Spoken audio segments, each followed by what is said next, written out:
Sound speeds! And I'm sorry it both looks and sounds bad, but bear with me for a couple of minutes and I'll explain why that is. Now, as of the time of this video, we are quickly approaching fall of 2023. And this has been yet another year where a lot of us that work in the television and motion picture industry have been out of work for months. Now, why is that? Because the WGA, Writers Guild of America, and SAG-AFTRA, Screen Actors Guild, American Federation of Television and Radio Artists, had been on strike for months. And approaching fall, these issues are starting to get kind of resolved, but it doesn't help the fact that once they are resolved, it's going to take a little while to get Tinseltown moving again.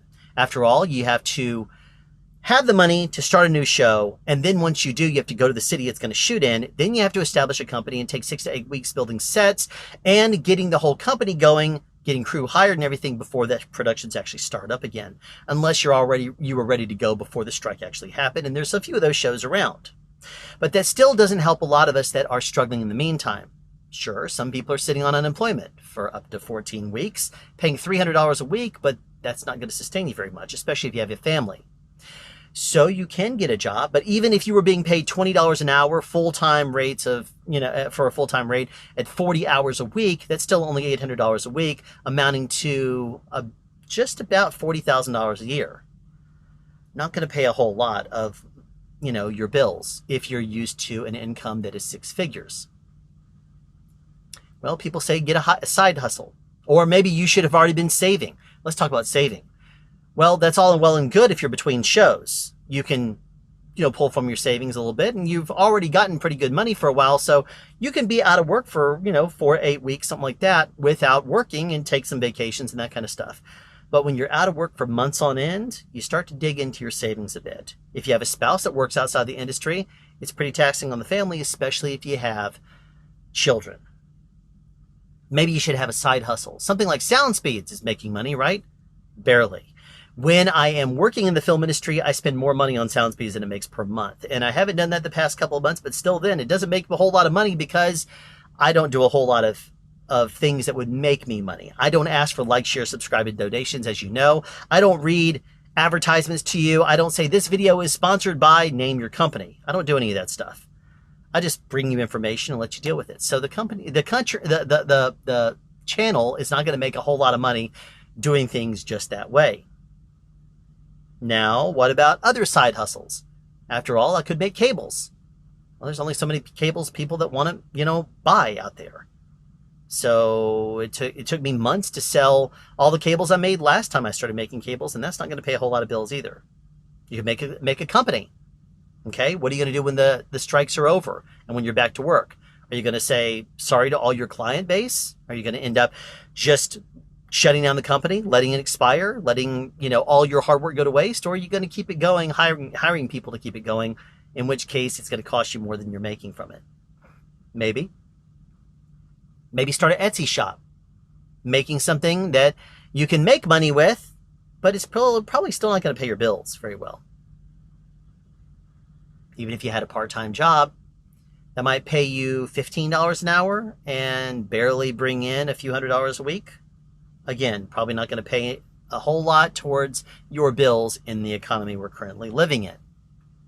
You could always try something like DoorDash or Uber. Believe me, I've done those. And unless you want to spend 15 to 18 hours per day picking and choosing the jobs that you take, you're going to end up running your car completely ragged, and you're only going to barely be making $2,000 a week. And that's if you are spending 15 to 18 hours a day. If you're doing it like I was, you might be making $100 or $200 a day, working 6 to 12 hours a day. But even then, it's not going to pay a whole lot. Plus, that's a 1099 income you're going to have to pay taxes on at the end of the year, not to mention the hundreds or if not thousands of dollars worth of wear and tear on your car. Okay, so let's talk about some other things that you could do. Maybe like returning to former skill sets. Now, I have a lot of former skill sets that I used to do. I was a photographer. No, I don't think I could get hired and make the kind of money I'm making right now in that. It would take me a while to get that going again. Plus, I'm not up on the current cameras and knowledge. Maybe I could be a DJ. Well, it would take a while to reestablish myself. I'm not going to be working in a club because I don't have a following. As for a party DJ, well, I don't have that skill set anymore, so I'd have to make a little bit of an investment, probably mainly because I'm not part of any record pools or anything. And getting that going again would be a lot of kind of establishing myself in a new industry. And again, what am I going to do? Walk away from that as soon as the industry comes back? Maybe. How about working in the world of IT? During the shutdown of 2020, I did try that. And it's pretty obvious I have a lot of skills that I could pull from, but they're not going to pay what I would want it to in order to pay the bills that I have in my family. I did go out for tech support jobs, paying $17 an hour, but they were only part-time at first. And even then, my skill set blew away any of the other people in the cattle call auditions that I was being interviewed at the same time of. A lot of people liked the fact that my sound system at the house both looks and sounds great, and they were more than happy to talk to me. But then they didn't want to give me the hours that I was looking for, and then they would say, well, as soon as the COVID shutdown was done, you're going to be moving into our call center. I did apply for jobs in other cities that would pay more. But then they told me I'd have to go back in to someplace like in San Francisco or Los Angeles. And when they knew I lived in Georgia, they were like, are you going to relocate here at the end of the shutdown? Or as soon as we're allowed to bring people back in? I'm like, yes, absolutely I would. As long as I'm still working for you, absolutely. Didn't exactly work out though, because they were kind of catching on to that. And local jobs just weren't going to pay what I was expecting it to. Okay? Maybe I could go back to school and get another degree that I'm not going to use, like my film degree now. You can say, well, you're working in the film industry. My film industry degree has not made me one additional cent over anybody else in the years and years I've been in this industry. Not 1 cent. So it's been a complete waste. Now I could go back to work, or I could go back to school rather, and get another 2 or 4 year degree. And then do what? But still, that's money I have to pay out of pocket right now, unless I get scholarships, which would require me taking the SAT, ACTs, and stuff like that and re-enter school. But who has the time for all that, especially at their pace and time frame that they would want you to? No, that's not going to be a good fit for me either. So maybe it would be looking into something that's a trade. What's going to be a good fit for me? Well, I have a friend who is a welder, but in his mid-30s, his eyes were completely shot because of all the sparking and the bright lights. So welding's not going to be for me. What about being a plumber? Even though my nose doesn't work all that well, I don't think I could deal with the smell. What about air conditioning and heating repair? Well, you end up working in the exact opposite season of the temperatures that you would want to work in. So when it's freezing cold outside with sub-freezing temperatures, you're working in a cold crawl space in extremely freezing temperatures trying to get the heater working. And in the summer, when it's scorching hot outside, you're having to be in a crawl space crawled on by bugs and dirty while trying to fix someone's air conditioning. So you're not working in the environments that you would want to. Okay. What else is there?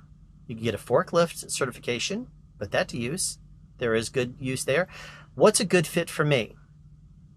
Well, I'll tell you what I chose. I decided to trade in my boom pole, temporarily at least, for a winch bar. I decided that perhaps I would turn in my low vis invisibility clothing for high vis, and quiet film sets for noisy trucks. And instead of sleeping in the crew parking lot before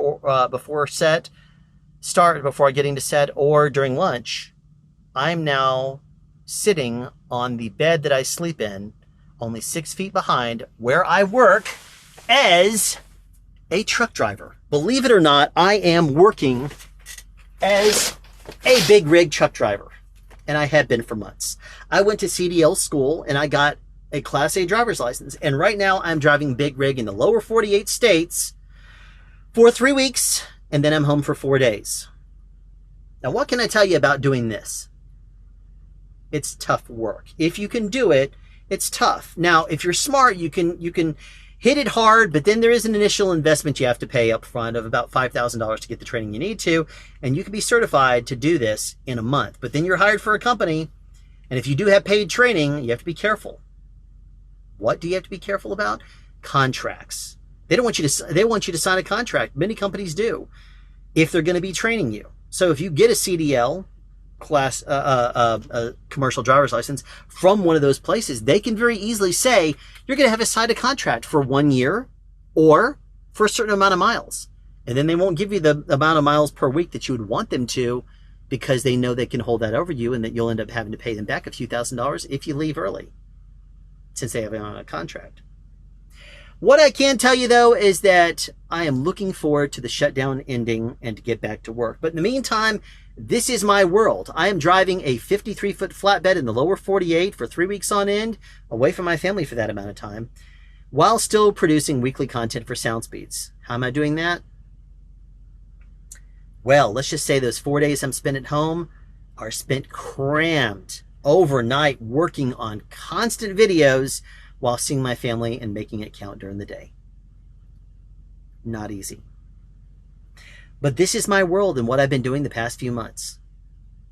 And I guess you could say that this works for me, because if there is another shutdown due to maybe IATSE striking in 2024, and if all the whispers that I'm hearing right now about how aggressive IATSE is going to be when we go back to the negotiating tables, if that holds true, there could be another strike, in which case having something like a Class A driver's license could come into play again and be a very good benefit to me, because I could instantly jump back out of the film industry if it's shut down again and jump into doing this. Now, granted, it doesn't pay like the film industry does, especially someone who's been doing it for well over a decade like I have been.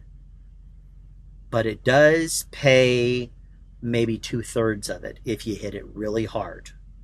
Now, granted, when you first start out, you're probably not going to make that.